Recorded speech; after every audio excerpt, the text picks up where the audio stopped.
What's up, Razuya here. Let's do a 10 and a live session Pokerstars Zoom part 1. This is going to be a Bankroll series challenge, probably exclusively for YouTube.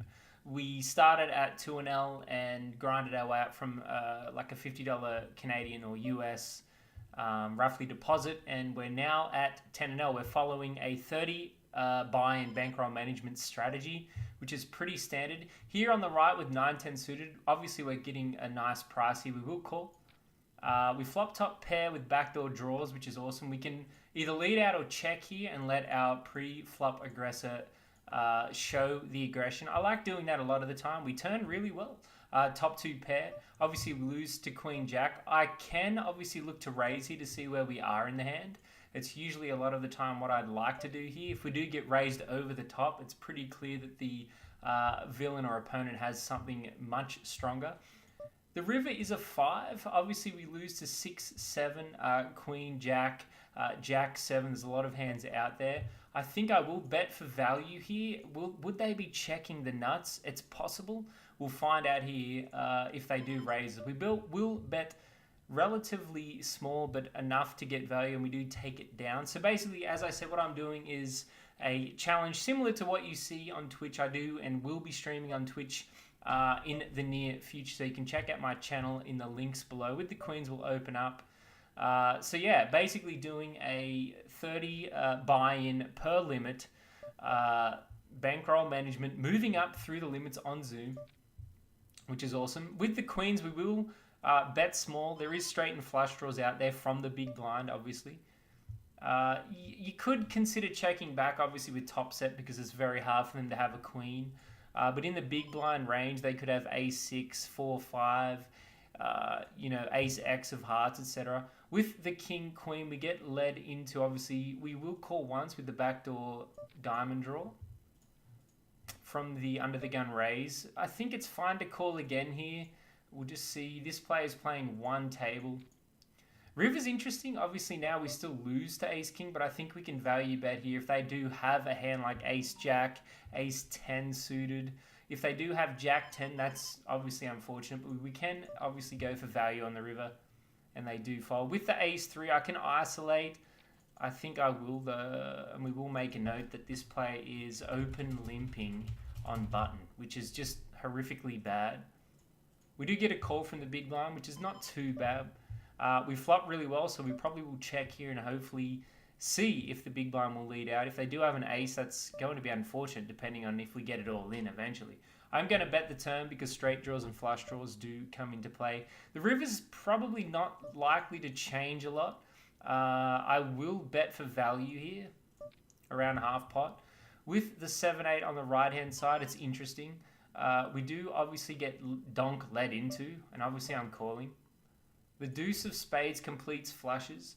Not a lot else changes if they don't have any sort of flush, and if they still have queen X, then they'll probably be leading again. It's an interesting spot where they are playing one table and they're leading. It doesn't really make sense. They could have 6-8. We do block that. I think we still have to call. River gives us 2 pair with a queen kicker. Now we're sort of splitting a lot unless they have exactly ace-7 or king-7 with a spade. I think we have to call here. If they're donk leading with king-queen, queen-jack, queen-10, queen-9, queen-5, queen-7, then that's just super unfortunate. If they do have a flush, it's unlikely that they would lead with a flush draw.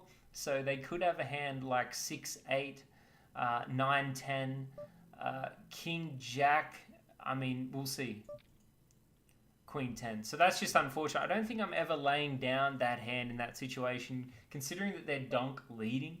I mean, it's fortunate enough for us that they're giving us the right price each time to call. So it's, sure, results orientated. It's like, why did I call there? They probably had a queen a lot of the time, but against opponents that are donk leading, you never really know. With the king 8 suited on the left, I am going to call here, getting a nice price. We flop relatively badly. We do have backdoor straight and flush draws, so I will check. With the king deuce is just a fold on the right. With the 3 on the turn, we can easily check back here and fold to a bet. We got a really good price getting it in or calling to the flop, so there's no real reason for us to sort of aggressively bet to try and take the pot down three-way. With the ace-8, interesting spot. We can 3-bet or flat here. I think flatting's fine. 3-betting gets us into a little bit of trouble with ace-8. We can check raise this board a decent amount of time with our backdoor draws. I think we can lead out on the... We do have a decent amount of showdown value, but we're still losing to ace-jack, ace-king, ace-10, yada, yada, yada. We see a call. Interesting river. I mean, it completes flush. I don't think that we can bet to get much to fold here except ace-king, ace-queen, ace-jack. And we do beat king-x high hands. This opponent may still call with threes and stuff like that, but I still think we need to bet a lot of the time. And we do take it down. With the 7-5 in the big blind, obviously we're looking to fold this if it gets raised, especially now that it's been raised by the under the gun. Jack-deuce is just a fold on the right. If you guys are doing a similar bankroll challenge, or you're interested in or asking any questions about the bankroll challenge, please leave a comment down below. Let me know where you're at in your own bankroll challenge, whether you're doing cash games, Zoom, or Zoom and cash, MTTs, spin and goes, sit and goes. Let me know, and hopefully you guys and we can join along together and have a bit of fun along the way. So usually I'll be doing around 10 to 15 minute episodes, and I'll be breaking down into sort of a series of 2 to 4 videos per series, where I sort of go through, and then maybe we'll do a video at the end where I sort of examine a couple of the hands, because obviously being live, we're playing around 200-300 hands, maybe more per hour, depending on obviously the pace. With the 9-8 suited offsuit on the right, I think it's just a fold here. We can call. We're getting obviously a decent price of 2-1. We are in position, but I think a 9-8 suited would play much better here with the king-queen on the left. We're just folding. We do have overs and backdoor straight draws, but we're out of position, so we're not even going to worry about that. King-7 suited is just a fold. But yeah, as I said, let me know down below in the comments if you're doing a bankroll challenge of your own, or you've done one in the past, or you plan to do one in the future, because I think that they're very good for bankroll management. They're very good for building stamina.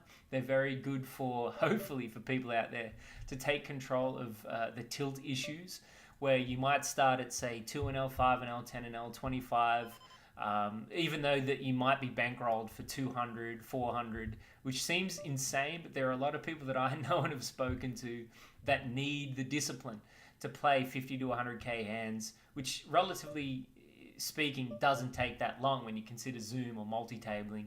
In this day and age, you can get 100k hands. For some people, do it in a week or 2 weeks.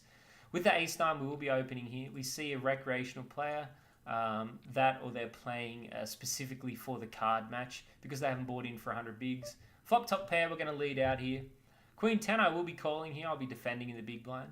Interesting board, backdoor flush and gut shot to a straight. We can call once. We can raise the flop. Depending on the bet sizing, I might consider raising here.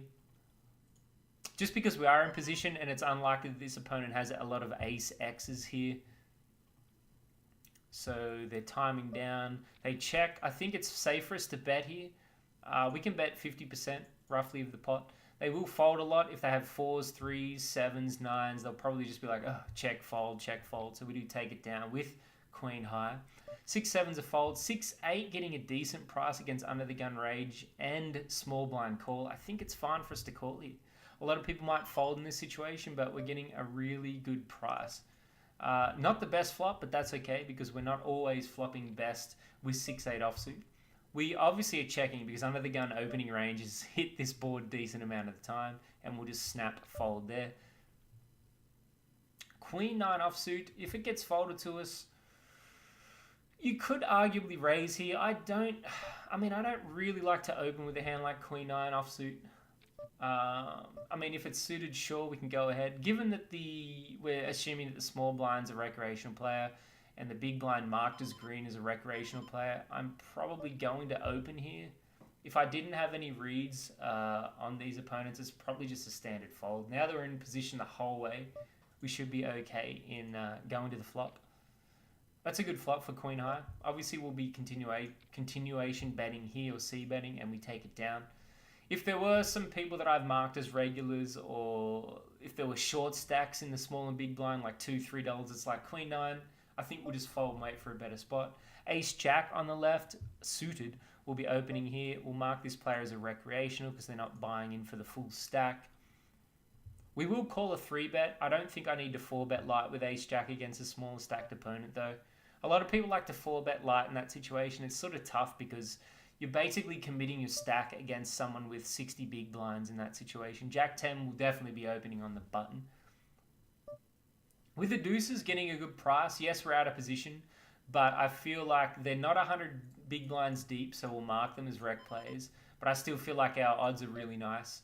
The flop isn't favourable for us, and I think we can easily check fold this board. A lot of people think, well, with deuces, what if they have king jack and ace king and queen 10 and jack 10 suited?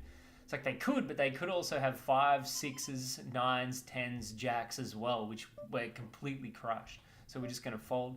Jack 10, obviously we're getting a really good price to call in position. We have backdoor draws and stuff like that. We turn relatively okay. I mean, a 9 gives us presumably the nuts. And if we can call again here for a min bet, and I will be marking these plays here as recreational. We could raise here, to be honest. I think that there's definitely an argument here to raise, and usually to raise quite large. Reason being, if you raise to 30 to 40 cents and they have king jack, king x over cards, they're definitely calling. If you raise quite high, it should be fine. The trouble with this 3 on the river is clearly they have 8x a lot, and they thankfully save us money by betting it out, and we just say, okay, take it, it's yours. But in essence, I think raising the turn there when someone's min betting, especially if they have some sort of draw or a very weak pair, we can definitely take it away from them. So with the 6-9, we're going to be folding. 6 deuce suited is a fold. 7-3 is a fold. Ace-8 offsuit, we may defend if it's a small raise. Usually folding this hand, though, in a 6 max, especially against this player that's opening under the gun. 8-4 is a fold. 10-8 will be definitely defending and or opening suited. Is there reason to 3-bet this player? They're folding very highly to a 3-bet, so we will raise it up. I have got Poker Tracker running. You guys can't see it because it's so much clutter on the screen, obviously, but I do have around 250 hands on this player on the right, and they've folded 12 from 12 times to a 3-bet. Hence why I'm doing it with 10 high on the button, which gives us position and takes us, if need be, to the flop in a very good place to flop well and take some equity away from them, especially if they're folding pre-flop with hands like ace-7 and we take it down with 10 high. Obviously with queen 5 it's a fold, 5-3 is a fold, 4-8's definitely a fold. With the 7s we'll open here and we'll call a raise. King 10's definitely an open, and as I said, we'll flat here. Not the best board for 7s, especially against someone who's opening here in this position. We're just going to fold here and wait for a better spot. I think I will obviously continuation bet here with king 10. Backdoor draws, straight draws only. If we get raised, it's sort of an interesting spot. If you consider the hands that the small blind can have here, pocket 7s, we block pocket 10s. They could have queen 10, queen jack, 8-9 suited. There's so many hands that they can have. We could possibly call once. I just don't see a reason for us to call here. We're behind so much. There's only so many draws that would raise, and I think being out of position, they're more than likely going to call with their flush draws, nut flush draws, open and straight draws. So they'd probably have us crushed in that situation. Let me know what you do in the comments down below. With the king 4, we're definitely opening in small blind versus big. With the 7-9 suited, I will defend in position. We flop, bottom pair, backdoor draw. We're probably going to check. We're probably going to call or lead out if they check to us. It seems interesting that they check here. Like, it's very odd that someone who steals and gets this sort of board on the flop. Yeah, I was going to say, it just doesn't make a lot of sense. They do check raise and we're just easily going to get away from the hand.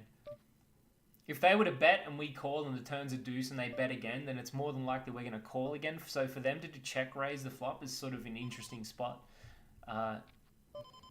With the jack 9 under the gun suited is just a fold. Same with the 10 deuce. The queen 6 offsuit, fold. 8 deuce is a fold there. Now there's a lot of folding happening, guys. So this will do it for episode 1. I hope you enjoy the first of the series. There'll be 2 more to come. Keep an eye out. Please subscribe and like the video if you enjoy or play Zoom or cash games yourselves and have a similar or have had a similar bankroll challenge in which you can follow along, and hopefully eventually we'll be moving our way up quickly and efficiently and swiftly through the limits all the way up to 100, 200 NL, which effectively is the spot to be when you're playing Zoom, to sort of get in better spots and start playing against opponents that you have to start thinking a lot more in higher tiers, as opposed to, okay, this recreational player is clearly jamming an overpair here or clearly doing this. But other than that, I'm having a lot of fun. We've moved up relatively quickly in the last few weeks, which is awesome. We ran okay.